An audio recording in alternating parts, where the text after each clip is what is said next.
As I walked into the lawyer's office on 345 Main Street, the fluorescent lights overhead seemed to hum in sync with my racing heart.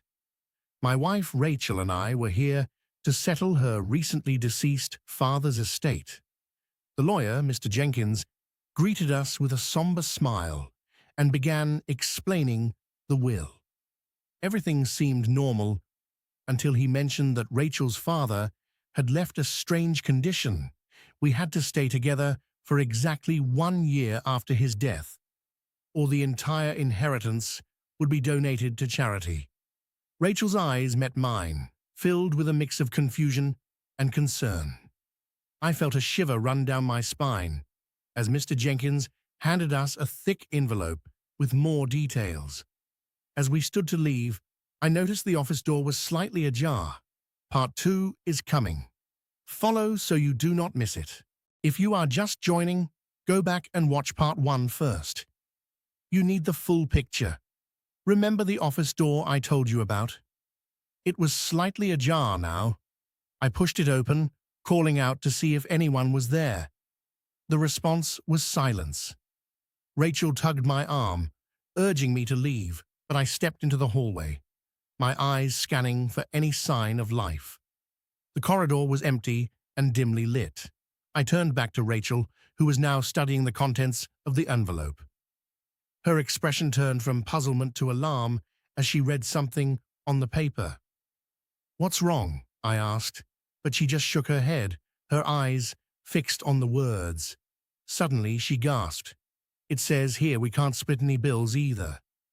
I felt a cold dread creeping up my spine as I asked, "What does that even mean?" If you want to know what happens next, follow now. Part 3 is coming. If you are just joining, go back and watch Part 2 first. You need the full picture. Remember Rachel's reaction to the no split bills clause? It was as if she'd seen a ghost.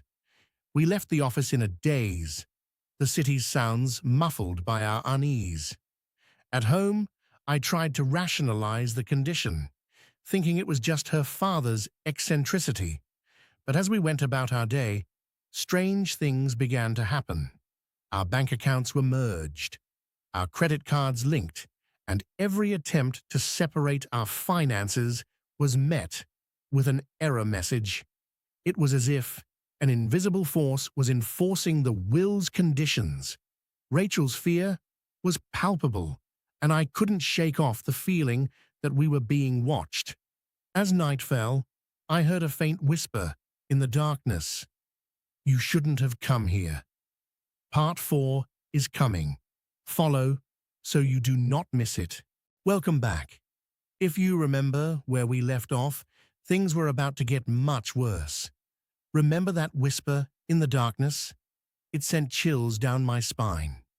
Rachel heard it too, and we both froze, our hearts pounding in unison. The lights flickered, and the room plunged into darkness.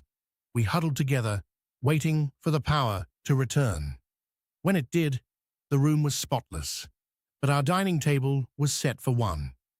A single plate, a single glass, and a note that read, "Together forever." Rachel's eyes were wide with terror. I tried to reassure her, but my voice was shaking. Suddenly, the doorbell rang. It was Mr. Jenkins with a sinister grin. "The year has just begun," he said, handing us another envelope. As he turned to leave, I saw something that made my blood run cold. To this day, no one has been able to explain what really happened. Follow for more true stories.